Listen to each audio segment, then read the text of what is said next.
अस्सलाम वालेकुम जवेरिया आमिर बेटा, आपको मेरी आवाज़ आ रही है? जवेरिया,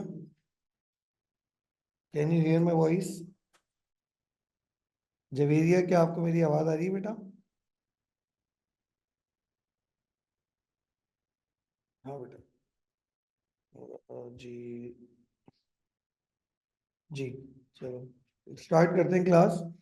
पिछली क्लास में हमने कुछ टॉपिक्स कवर किए थे, जिसमें पहला टॉपिक जो लास्ट क्लास में हमने समझा था वो था हमारा फर्स्ट। लास्ट क्लास में जो एक टॉपिक हमने कवर किया था, और वो था हमारे पास पहले तो मैं एक्शन पोटेंशियल समझा था।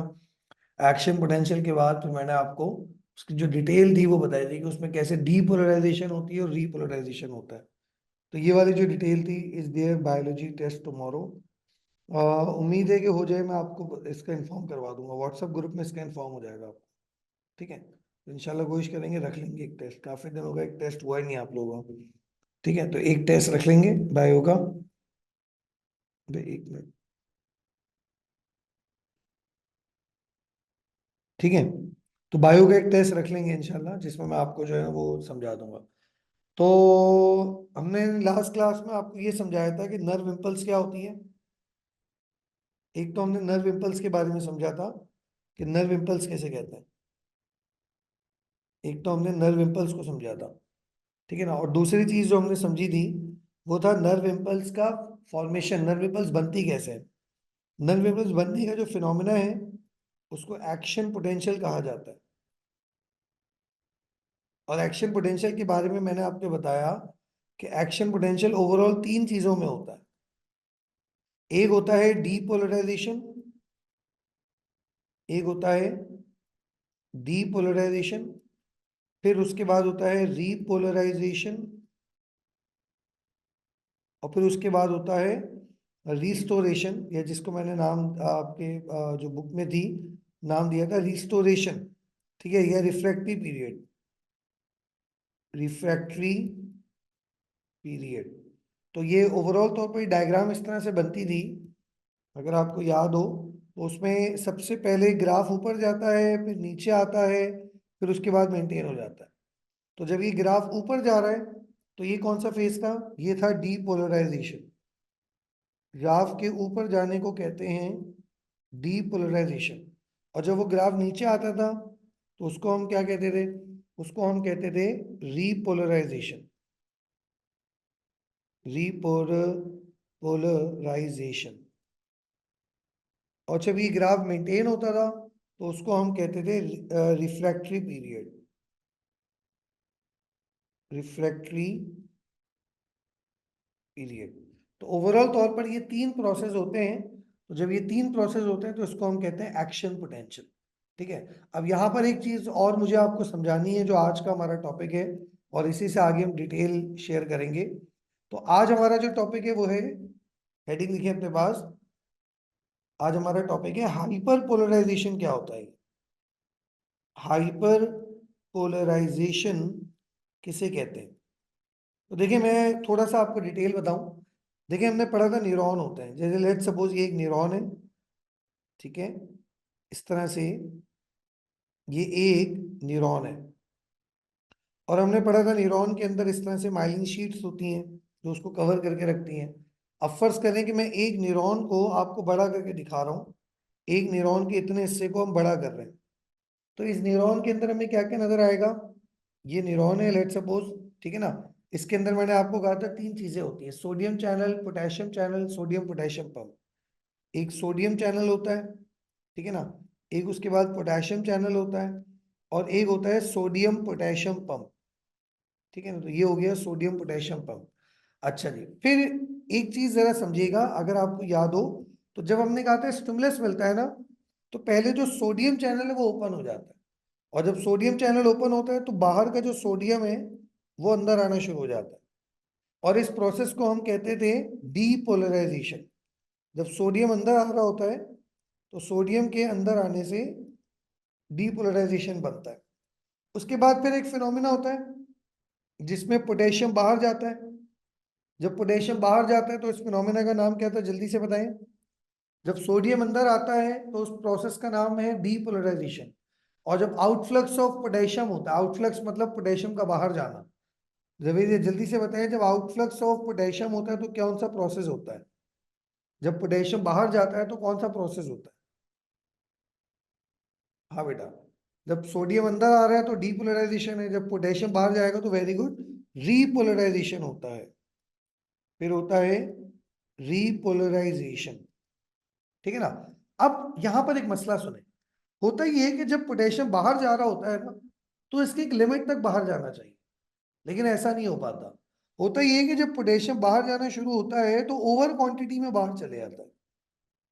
अगर पोटेशियम ओवर क्वांटिटी में बाहर चला जाए और जो मेम्ब्रेन पोटेंशियल है वो बहुत ज्यादा नीचे चले जाए, यानी कि अगर आप इस डायग्राम को देखें तो देखें उसूलन जब पोटेशियम बाहर जाता है तो ये ग्राफ आहिस्ता आहिस्ता नीचे आता है। अब पोटेशियम को यहां तक ही बाहर जाना चाहिए था, लेकिन पोटेशियम रुकता नहीं है, पोटेशियम यहां तक बाहर चले जाता है, इतना ज्यादा बाहर चला गया।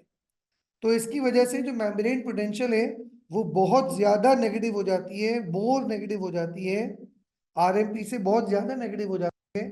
इस कंडीशन को हम कहते हैं हाइपर पोलराइजेशन। तो हाइपर पोलराइजेशन के जो मेन पॉइंट्स है वो नोट करें जरा। हाइपर पोलराइजेशन में क्या क्या होता है? हाइपर पोलराइजेशन के मेन पॉइंट नोट करें।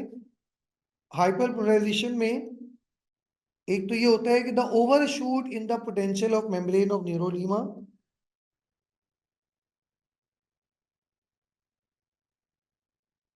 In the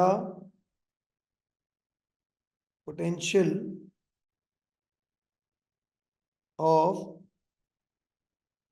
membrane of neuron, यानी कि न्यूरॉन की जो मेम्ब्रेन है उसका जो पोटेंशियल है वो ओवरशूट हो जाएगा। ओवरशूट मतलब जरूरत से ज्यादा पोटेशियम आयन बाहर चले जाएंगे। एक दूसरी बात ये है कि इसका कॉज क्या हो सकता है, इसकी वजह क्या हो सकती है? इसकी वजह ये होती है क्योंकि ये जो सोडियम चैनल है ये बहुत ज्यादा ओपन हो जाते हैं और बहुत ज्यादा सोडियम बाहर चले जाता है। तो पहली वजह ये है कि जो पोटेशियम आयंस हैं वो contribute to move through potassium channels, continue to move, continue to move through potassium channels. वो पोटेशियम चैनल से मुसलसल बाहर जाते रहते हैं, एक वजह ये है। एक और वजह है, असल में यहाँ पर कुछ क्लोरीन चैनल भी होते हैं, क्लोराइड चैनल्स भी होते हैं। तो कभी कभार ऐसा होता है क्लोरीन बहुत ज्यादा आ जाता है, जो क्लोराइड चैनल्स हैं उनसे क्लोरीन बहुत ज्यादा अंदर आ जाता है, कुछ केसेस में ऐसा भी होता है। तो अगर क्लोरीन बहुत ज्यादा अंदर आ जाए क्लोराइड चैनल से, तो उसकी वजह से भी अंदर का जो पार्ट है वो बहुत ज्यादा नेगेटिव हो जाएगा। इस ये भी एक वजह हो सकती है, यानी कि दो वजह हो गई। एक वजह ये है कि सोडियम जो है वो मुसलसल बाहर जाता रहे, बाहर जाना शुरू हो जाए, और दूसरी वजह ये है कि क्लोरीन बहुत ज्यादा अंदर आ जाए। तो इसकी वजह से, इन दोनों वजहों से हाइपर पोलराइजेशन हो जाती है। तो दूसरी वजह ये है कि CL influx, CL negative ion जो हैं वो इन्फ्लक्स करेंगे, इन्फ्लक्स मतलब अंदर की तरफ आएंगे through the chloride channels, through the chloride channels.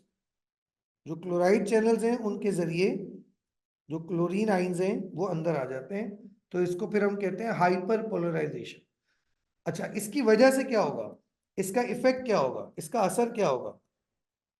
इसका इफेक्ट ये नजर आ रहा है आपको कि आपकी जो न्यूरॉन की जो अंदर वाली जगह होगी ये बहुत ज्यादा नेगेटिव हो जाएगी। तो इसका इफेक्ट ये होगा, neurilemma, neurilemma become more negative, become more negative than RMP. ये हो गया इसका इफेक्ट। तो इसका इफेक्ट यही देखने में आएगा कि न्यूरोलीमा में जो नेगेटिव चार्ज है वो बहुत ज्यादा जाएगा। अब एक सवाल है कि भाई इसको ठीक कौन करेगा, इसको रिस्टैब्लिश कौन करेगा? तो इसको रिस्टैब्लिश करेगा ये सोडियम पोटेशियम पंप। अब ये जो सोडियम पोटेशियम पंप है ये एक्टिवेट हो जाता है, और अगर हाइपर पोलराइजेशन हो जाए तो ये उसको फिर ठीक करता है। और कैसे ठीक करता है? ये पोटेशियम को अंदर ले आएगा और सोडियम को बाहर निकालेगा। और कितने पोटेशियम अंदर लाता है, कितने सोडियम बाहर निकालता है, ये बात भी हमने लास्ट क्लास में पढ़ी थी। दो सोडियम बाहर निकलते हैं तो उसके बदले तीन पोटेशियम जो है वो अंदर आ जाता है। बल्कि शायद उल्टा बोल रहा हूँ मैं, तीन सोडियम बाहर जाते हैं तो उसके बदले में दो पोटेशियम अंदर आते हैं। तो इस तरह से फिर ये चीज मेंटेन हो जाती है। तो इसको मेंटेनेंस लिख लें या रीस्टैब्लिशमेंट नोट कर लें इसकी। रिस्टैब्लिशमेंट कैसे होगी इसकी?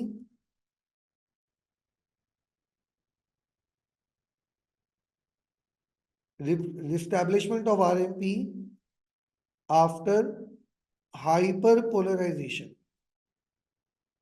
हाइपर पोलराइजेशन के बाद आपके आरएमपी रिस्टैब्लिश कैसे होगी?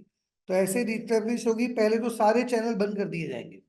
ये जितने चैनल ओपन है, कौन कौन से चैनल यहाँ पर ओपन है जरा देखिए यहाँ पर। एक तो ये सोडियम चैनल ओपन है, ये ये ओपन, अच्छा ये तो पहले ही क्लोज हो चुका है। एक तो पोटेशियम चैनल ओपन है और एक क्लोरीन चैनल ओपन है।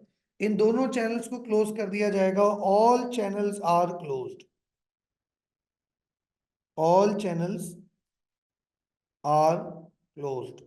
पहले तो सारे चैनल्स को बंद कर दिया जाएगा, ताकि ये चैनल्स बंद नहीं होंगे तो आयन अंदर आते रहेंगे, बाहर जाते रहेंगे। तो इसलिए पहले दरवाजों को बंद करना जरूरी है, ताकि जो आयन जैसे पोटेशियम आयन से बाहर जा रहे हैं इनको बाहर जाना रोक दिया जाए, और क्लोराइड आयन अंदर आ रहे हैं इनका अंदर आना रोक दिया जाए। तो पहले तो सारे चैनल्स को बंद कर दिया जाता है। फिर उसके बाद क्या होगा? फिर उसके बाद सोडियम पोटेशियम पंप एक्टिवेट हो जाएगा। जो सोडियम और पोटेशियम पंप हैं बिकम एक्टिव, वो एक्टिव हो जाएंगे। और जब वो एक्टिवेट हो जाते हैं तो फिर वो सोडियम को बाहर निकालते हैं, और पोटेशियम को जो बाहर चला गया उसको वापस अंदर लेकर आते हैं। तो इस तरह से जो न्यूरॉन की न्यूरोलीमा है वो दोबारा से अपने ओरिजिनल चार्ज पर वापस आ जाती है। इस प्रोसेस को हम कहते हैं, एक तरह से इस प्रोसेस का नाम हमने पढ़ा है, इस प्रोसेस का नाम बताया रिफ्रैक्टरी पीरियड। जब भी आपके यहाँ हाइपर पोलराइजेशन को ठीक किया जाएगा तो उसको हम रिफ्रैक्टरी पीरियड ही कहते हैं। ठीक है ना बेटा? इतना क्लियर है आपको? ये जरा नोट कर, बल्कि नोट भी नहीं करें, या आपको पूरी फाइल एज इट इज इसी तरह मिल जाएगी। इस जिस फाइल पे मैं लिख रहा हूँ, ये फाइल आपको पीडीएफ की फॉर्म में जो है सेंड हो जाएगी। एक दफा पर आप एक काम ये कर लें कि इसको रीड कर लें एक दफा, कि क्या क्या हो रहा है। हाइपर पोलराइजेशन क्या होता है, उसका ओवरशूट अगर हो जाए तो उसको हाइपर पोलराइजेशन कहते हैं। इसका इफेक्ट क्या होगा, इसके कॉजेस क्या होंगे, ये एक दफा रीड कर लें। आई हैव नोटेड, ठीक है, वेरी गुड। चले आगे बढ़ते हैं। अब एक दो बातें हैं जो आपको नोट करनी है, वो है हेडिंग लिखे अपने पास, वेलोसिटी ऑफ नर्व इम्पल्स। अच्छा एक चीज मैं आपको छोटी सी समझा दूं, ये आपको याद होगा लास्ट क्लास में हमने एक प्रोसेस पढ़ा था, और वो प्रोसेस ये था। नजर आ रही है आपको डायग्राम? अब आपको डायग्राम समझ में आ रही है डायग्राम एग्जैक्टली क्या चीज दिखाना चाह रही है? ये डायग्राम आपकी बुक में ही बनी हुई है। ये डायग्राम अब आपको समझ में आ रही है? इस डायग्राम से रिलेटेड आपके पास एग्जाम में क्वेश्चंस आ सकते हैं, और क्वेश्चन इस तरह से आ सकते हैं कि आपको हो सकता है ये डायग्राम ग्राफ इस तरह से बनाकर दिया जाए और बोला जाए कि बताएं इसमें कौन कौन सा प्रोसेस किस बात को रिप्रेजेंट कर रहा है। जरा जैसे कि मुझे बताइए आप कि यहाँ पर ये वाला जो प्रोसेस है ये कौन सा प्रोसेस रिप्रेजेंट कर रहा है? ये जो ग्राफ ऊपर जा रहा है ये कौन सा प्रोसेस रिप्रेजेंट कर रहा है? हाँ बेटा, इसका आंसर क्या होगा?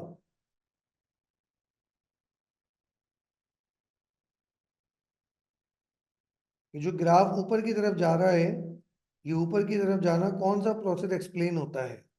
डीपोलराइजेशन। वेरी गुड, बिल्कुल सही बताया आपने। इसका आंसर होगा डीपोलराइजेशन। फिर उसके बाद देखिए रीपोलराइजेशन हो रहा है, यानी कि ग्राफ नीचे आ रहा है, और फिर देखिए जरूरत से ज्यादा मॉलिक्यूल जो है वो बाहर चले गए। जब ये जरूरत से ज्यादा बाहर चले गए तो इससे हो गए हाइपर पोलराइजेशन। यहाँ पर रुक जाना चाहिए था, लेकिन रुकने के बजाय ये बहुत ज्यादा पोटेशियम जब बाहर निकल गए तो ये ग्राफ और ज्यादा नीचे चले आता है। इसको बोलते हैं हाइपर पोलराइजेशन। फिर इसको मेंटेन किया जाएगा, और जब मेंटेन किया जाएगा तो उसको हम कहते हैं रिफ्रैक्टरी पीरियड। जब मेंटेन किया जाता है sodium potassium channel, sodium potassium pump के जरिए, तो इस प्रोसेस को हम रिफ्रैक्टरी पीरियड कहते हैं। इतना क्लियर है आपको? ठीक है। और थ्रेश होल्ड क्या है, ये लाइन किस बात को रिप्रेजेंट कर रही है? ये जो ब्लू कलर की लाइन है ये थ्रेश होल्ड को ब्लू नोट करती है। मैंने आपको कहा था एक एक लिमिट है, इस लिमिट के अंदर अंदर अगर एक्शन पोटेंशियल होगा तो खत्म हो जाएगा, मतलब ये एक्शन पोटेंशियल है ही नहीं। ठीक है ना? और इस लिमिट से ज्यादा होगा तो फिर वो एक्शन पोटेंशियल बनता है।